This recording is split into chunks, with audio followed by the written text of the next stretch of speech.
Hello दोस्तों, welcome back to Hindi वार्ता साहित्य चैनल में आपका स्वागत है। तो आज हम यूजीसी नेट की इकाई 5 में लगी हिंदी कविता के अंतर्गत पृथ्वीराज रासो का रेवातट समय पढ़ने वाले हैं। पृथ्वीराज रासो का रेवातट समय पढ़ने से पहले जो पृथ्वीराज रासो के जो लेखक है चंद्रवरदाई, उनके बारे में थोड़ा सा जान लेते हैं जल्दी से। तो चलिए जल्दी से वीडियो को शुरू करते हैं।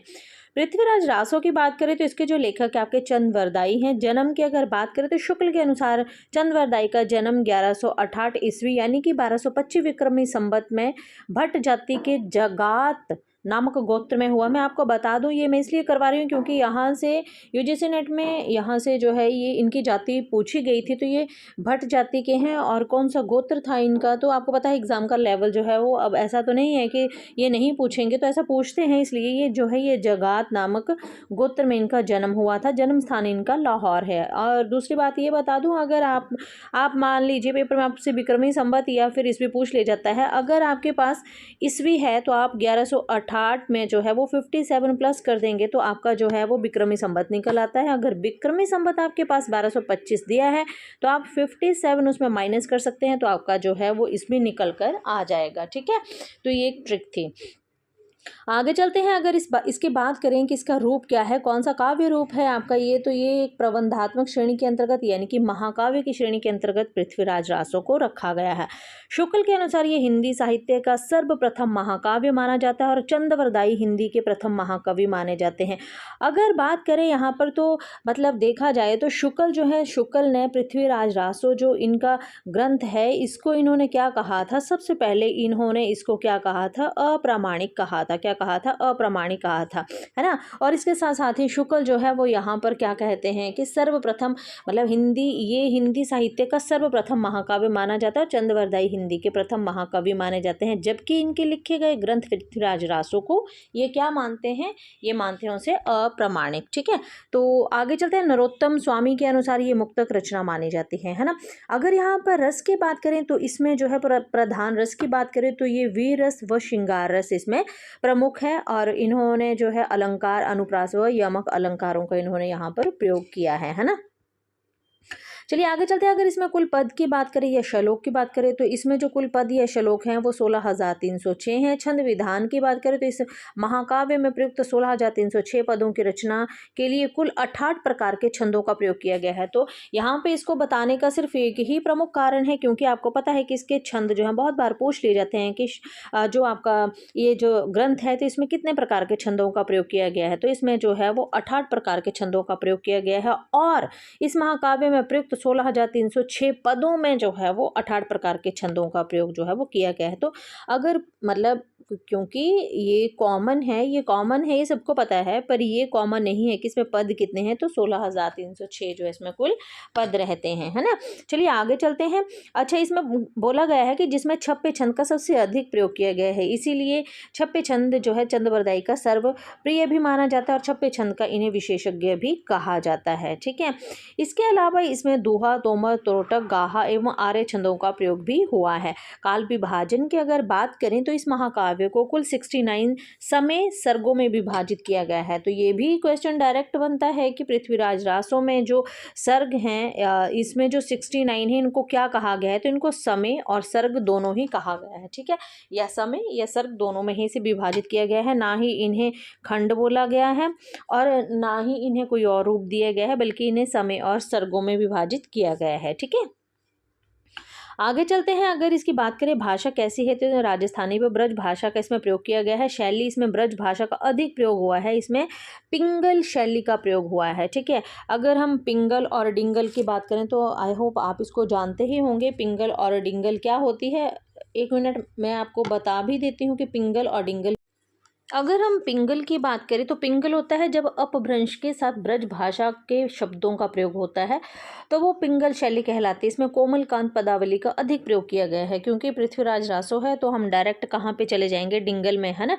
तो ऐसा नहीं है, पिंगल का अर्थ है अपभ्रंश के साथ। जब अपभ्रंश के साथ, पेन ले लूँ मैं, जब अपभ्रंश के साथ, है ना, जब अपभ्रंश के साथ प्लस ब्रज मिलती है तब आपकी क्या बनती है, आपकी जो है वो पिंगल बनती है। डिंगल कब बनती है? जब अपभ्रंश के साथ जो है वो आपका क्या रहता है, अपभ्रंश के साथ जो है वो आपका राजस्थानी रहता है। ठीक है, राजस्थानी रहता है तब आपकी क्या बनती है?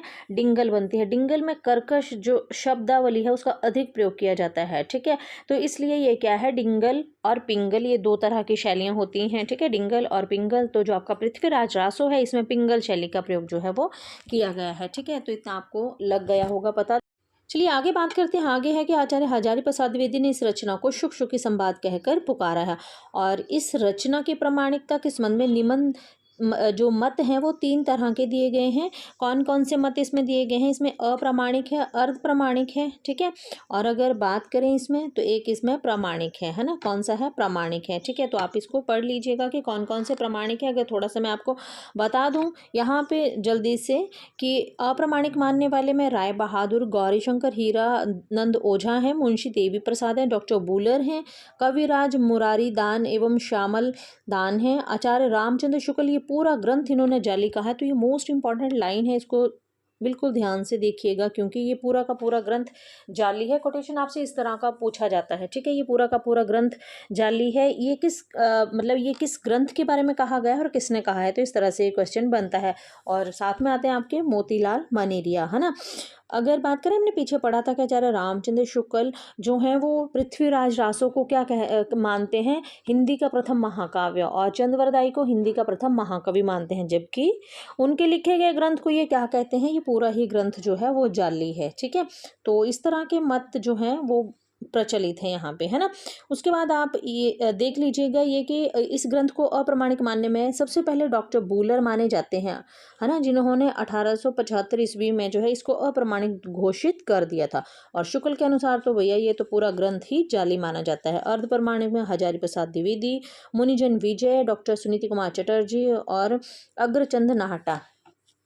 और प्रामाणिक मानने वालों में आपके डॉक्टर श्याम सुंदर दास, मिश्र बंधु, मथुरा प्रसाद दीक्षित, अयोध्या सिंह उपाध्याय, है ना, कर्नल टॉड, दशरथ शर्मा, मोहनलाल विश्वनाथ पांड्या और डॉक्टर नागेंद्र, ये क्या मानते हैं इनको? और साथ में जॉर्ज ग्रेसन भी है, ये इसको प्रामाणिक मानते हैं।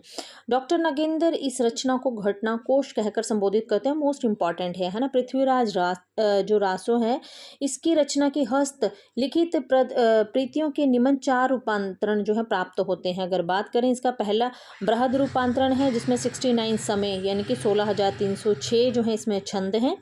इस संस्करण का जो प्रकाशन था वो नागरिक प्रचारणी सभा काशी से हुआ था। इसका तथा इसकी हस्तलिखित प्रीति उद्योग संग्रहालय में सुरक्षित है। इसका प्रकाशन 1550 ईस्वी में हुआ था। मध्य रूपांतरण की अगर बात करें 7,000 छंद हैं इसमें। ठीक है, लघु रूपांतरण की बात करें 19 समय और 35,000 छंद हैं इसके। ठीक है, इसकी हस्तलिखित प्रीति श्री बीकानेर में सुरक्षित है। और लघुतम रूपांतरण की बात करें तो 1300 इसमें छंद हैं। डॉक्टर दशरथ शर्मा ने इसी संस्करण को मूल रासो नाम भी दिया है। एक थाल जन्म एक थाल मरण, है ना। ये कथन चंद्रवरदाई व पृथ्वीराज चौहान के बारे में बहुत ही प्रसिद्ध है। क्यों प्रसिद्ध है? क्योंकि कहा जाता है ऐसा कि इन दोनों मतलब ये जो दोनों हैं अभिन्न मित्रों का जन्म एक ही दिन हुआ था तथा इनकी मृत्यु भी एक ही दिन पर हुई थी, है ना। कर्नल टॉड ने इस रचना को ऐतिहासिक ग्रंथ कहा है।